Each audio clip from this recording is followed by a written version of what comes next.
Morning, everyone. Good morning. Good to see you. Good to be here. As a friend of mine would say, looking good for the shape you're in.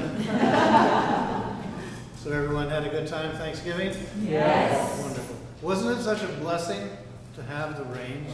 Yes. Did you notice the difference in the atmosphere? Yes. It was as if everyone was rejoicing. And the rejoicing continues.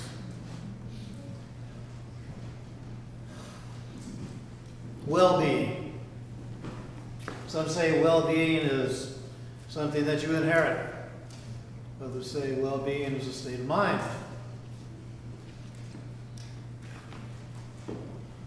A path to well-being generally is one that, as you awaken, you begin to choose for yourself. Because you realize that being alone is of great value. In these days and times, it's astounding how much distraction is available. With the smartphones, I see so many people giving their attention to it day and night because of all the notifications that are being presented. And then you look at the things such as music, reality TV, YouTube, video games, tweeting and texting, only to name a few, are really displacing quiet and solitary spaces. Do you realize how many Americans actually feel uncomfortable and anxious being alone makes them? I see people walk across the street without even looking at what might be coming. And that's because they're so engaged in the piece of technology in their hands. Silence and solitude right now are increasingly viewed as dead or unproductive time. Fortunately, I was born and raised an only child. It helped me immensely to appreciate being alone. I could have probably gone the other way to where I don't want to be alone, I only want to be with people. But instead, I found that I could adjust and be with life. I learned to entertain myself. I usually had a dog, so the dog was my companion, and I learned to be at ease with me. I'm still learning, but I had a childhood that helped me immensely. And I'm saying this to you because I do believe that we are in times that in order for us to experience well-being on an ongoing basis, we need to engage in solitude activities, things that bring us into the silence. I know at times it can be very challenging to enter into the silence and be there alone. But you know, sometimes I think those challenges are exactly what we need in order to develop, in order to come to a place of coming to terms with things that we otherwise would tend to avoid within ourselves and within our lives. I know that when I can get to a place of being alone, I find I give myself then the opportunity to sort things out, get a different perspective, and to be available for the perspective that I'm presenting myself instead of only believing that that perspective is correct. Of looking again and saying, well, wait a minute, that's just a way of looking at things. There must be other ways too. And to give myself options to where then I can come to a clearer picture, even if that clarity only reveals my confusion. At least I'm facing it instead of running away from it, or pretending that my confusion is the best reality that could be. When we were doing the ensemble, I was impressed by outside influences, and I shared with you that this is part of my life. I find that Spirit works with me at different times, and I consider them to be an outside influence other than me, who help me in many ways help myself. Primarily, first and foremost, I have to ask for that help in order for that help to come and resonate with me. Because in that, I'm doing the part that I need to do, and that is help myself.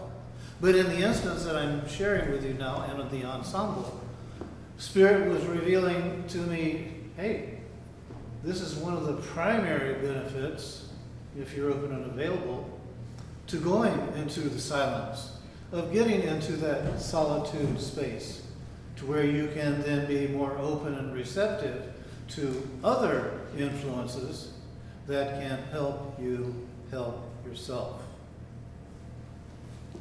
Wilderness experiences, going out into nature. How wonderful. I love it.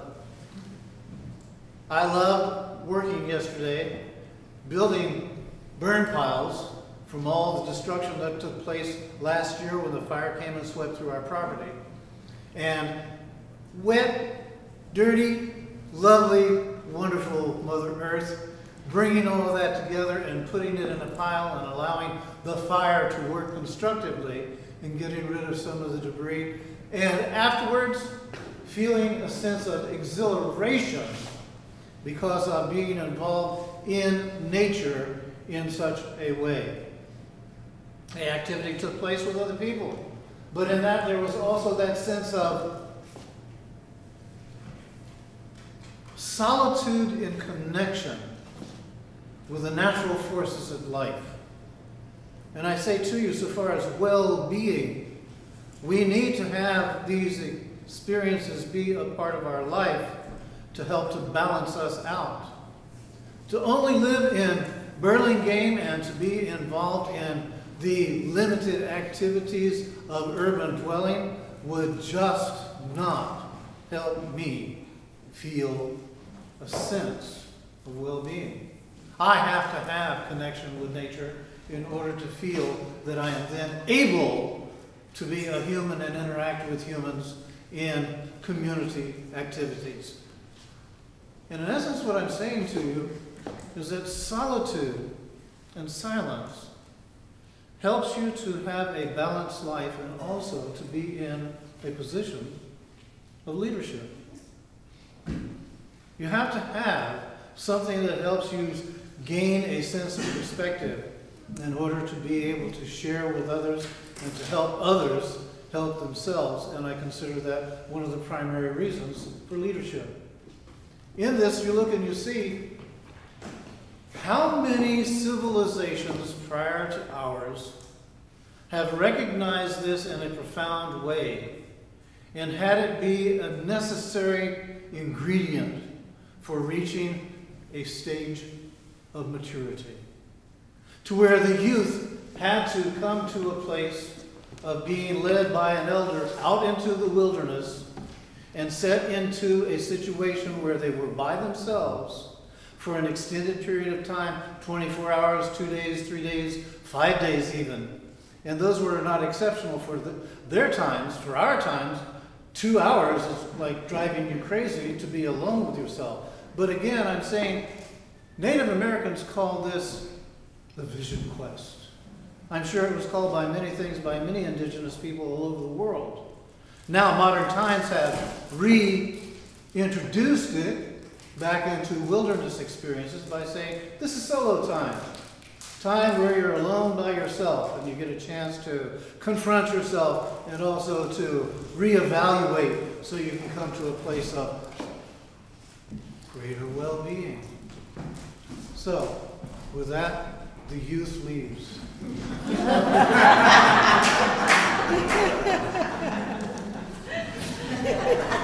Okay, Mom, Dad, I think you've got something on your program there. Okay, so we look at this and we see, all right. Opportunities for us as an individual, opportunities for us as a community, opportunities for us as a growing, awakening part of humanity. This I say to you so far as leading you then from well-being into transformation, that solitude is very valuable. It is time for reflection. It is time to introduce a contrasting experience from your normal everyday activities. And in so doing, find that it enriches you mentally, physically, and emotionally. So sometimes this even leads you to a place of gaining a spiritual perspective about life, or enhancing your spiritual perspective about life that you would not ordinarily find if you didn't enter into silence or even look at the forest, look at the ocean, look at the desert, look at what nature provides us, the mountains, that this grandeur, this that is awing, that presents itself to us, that is our planet upon which we live, that causes us to move from a place of yakety to shutting up because we are so awed by the experience. Well-being. Sometimes that's exactly what you need to have happen, is to feel a power that is higher than you. Make itself present in your awareness to where you regain a sense of balance and perspective, to where you see, I am a part of this, and I rejoice that the greater part is with me. Thank you for your attention.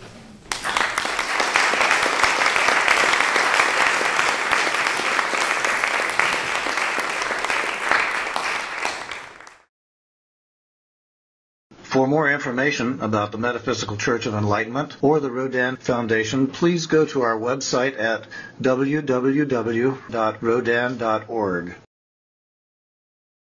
If you have been inspired by the revelations shared in these podcasts, please donate to the Rodin Foundation's ongoing efforts to help others help themselves at www.rodin.org/donate.